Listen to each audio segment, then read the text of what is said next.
বাংলাদেশ জাতীয় ক্রিকেট দলের ফিটনেসের নতুন এক অধ্যায়, যেখানে আগে বিপ টেস্ট ও ইয়ো টেস্ট দিয়ে যাচাই হতো ক্রিকেটারদের সক্ষমতা, সেখানে এখন প্রাধান্য পাচ্ছে টাইম ট্রায়াল পরীক্ষা। প্রায় 2 ঘন্টার রানিং সেশনে কম যাননি শান্ত সাকিবরা। অন্যদিকে ইনজুরি থেকে ফেরা তাসকিন যেন হাল ছেড়ে দিতে চাইলেন, তবে ছাড় দিতে নারাজ ফিটনেস কোচ নাথান কেলি। মিরপুরে strength and conditioning coach Nathan কেলির তত্ত্বাবধানে চলছে কঠোর ফিটনেস ক্যাম্প, আর সেই ক্যাম্পে কেলি বিশেষ গুরুত্ব দিচ্ছেন টাইম ট্রায়ালে। এটার ফল নিয়ে কম বিতর্ক হয় যখন আপনি ইয়ো বা বিপ টেস্ট করান। কখনো কখনো খেলোয়াড়েরা খুব অল্পের জন্য পিছিয়ে যায়, কিন্তু তখন তাদের থামিয়ে দিয়ে বলাটা কঠিন হয়ে যায় যে তোমার টেস্ট শেষ।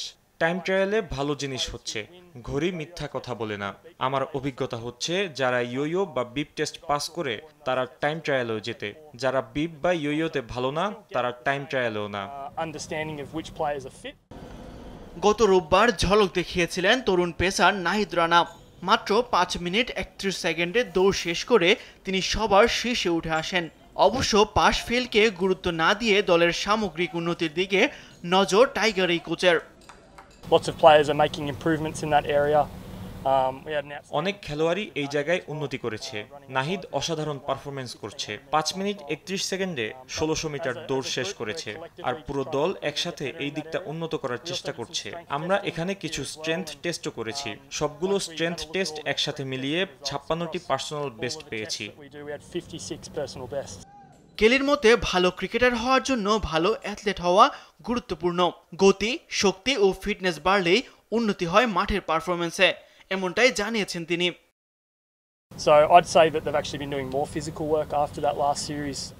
যখন সূচিতে বিরতি থাকে তখন খেলোয়াড়রা নিজেরাই অনেক ফিজিক্যাল কাজ করে। আমি বলবো শেষ সিরিজ শেষ হওয়ার পর তারা বরং আরো বেশি কাজ করছে। যখন আমরা প্রতি 2 দিন পর পর ম্যাচ খেলি তখন এসব কাজ করা কঠিন হয়ে পড়ে। যেমন আপনি শ্রীলঙ্কা সফরে দেখেছেন, সেটা 6 সপ্তাহের সিরিজ ছিল, যেখানে সম্ভবত 70% দিনই ম্যাচ ছিল। 6 আগস্ট থেকে শুরু হওয়া এই ফিটনেস ক্যাম্প চলবে 13 আগস্ট পর্যন্ত। এরপর শুরু হবে টাইগারদের স্কিল ট্রেনিং। তাসবিহ অরুণ, দেশ টিভি, ঢাকা।